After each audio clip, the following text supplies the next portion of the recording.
नमस्ते. जेव्हा मी बासंड्याला आलो होतो, मार्गदर्शन केल्यानंतर 15-20 जणांना आपल्याला आरचे भारित संजीवनीचे प्रोडक्ट आपण हळदी या क्रॉपसाठी घेतलेले आहेत बरेच जणांना. बरोबर आहे. कुरवाडे आहेत, नागरे आहेत. पहिल्यांदा तर कुंडलिक नागरे हे नेहमी वापरायचे, दरवर्षी वापरायचे ते 4-5 वर्षापासून. आपल्या गावात आता त्यांचं बघून बरेच जण वाढले यावर्षी. तर आपण बी आरचे भारित संजीवनीचे प्रोडक्ट घेतले आपल्या येटाळीमध्ये मार्गदर्शन केल्यानंतर.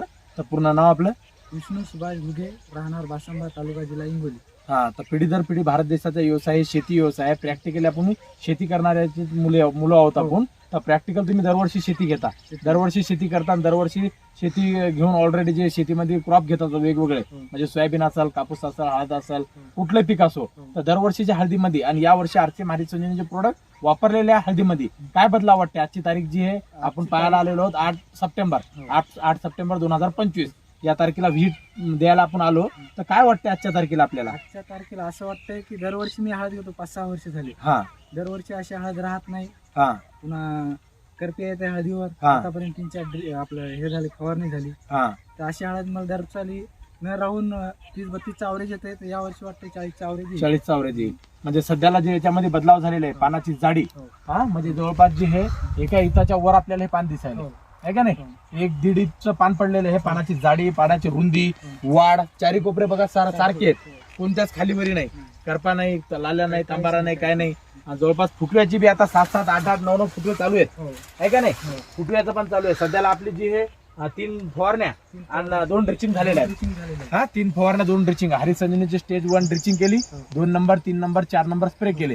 त्याच्यात डिफेंड बुरशीनाशक स्टिकर वापरलेले आहे. आणि आता सॉइलची ड्रिचिंग केलेली आहे का नाही? तर ऑलरेडी 4 दिवस झाले हे ड्रिचिंग करून ऑलरेडी. तर बाकीच्या शेतकऱ्यांना आपल्यासोबत जे बुकिंग करणारे होते त्यांनी घेतले नाही आणि आपण घेतलं. तर त्यांच्यामध्ये आणि आपल्यामध्ये काय फरक वाटतंय? खूपच झालंय. त्याच्यात अर्धीच द्यायची, म्हणजे अजून वाढच झाली नाही. वाढत झाली नाही, रान दिसायले. आणि विशेष म्हणजे आपलं रान कसं आहे? एकदम हलकीच, एकदम हलके माळरान आहे का नाही? माळरान असून पण आपल्याला एकसारखे आहे. विशेष म्हणजे माळरानात अशी हळद बसतच नाही आहे का नाही?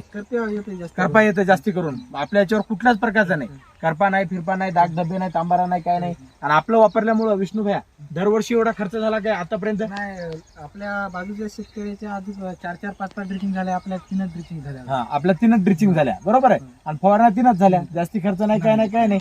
आणि दरवर्षीपेक्षा ऑलरेडी प्लॅन्ट एकदम चांगला आहे. तर या प्लॅन्टचं सिच्युएशन बघून 8 सप्टेंबर रोजी जे हे बाकीच्या शेतकऱ्यांना इथून पुढे जे लागणारे प्रोडक्ट असतात आपल्याला, इथून पुढे जे ड्रिचिंग असतात, फुटव्याची वाढ, बुंद्याची वाढ, फणी जास्ती पोकणे, माल लारणा जास्ती लागणे, याच्यासाठी आपलं पाहून दुसऱ्या शेतकऱ्यांना इथून पुढे जे ट्रीटमेंट लागणारी आहे ते एकदा अनुभव घ्यायला पाहिजेत की नाही लोकांनी? अर्धा एकर 1 एकर घ्यायला पाहिजेत ना. आता आपण अनुभव घेतला नसता तर आपल्याला अनुभव आला असता का? नाही.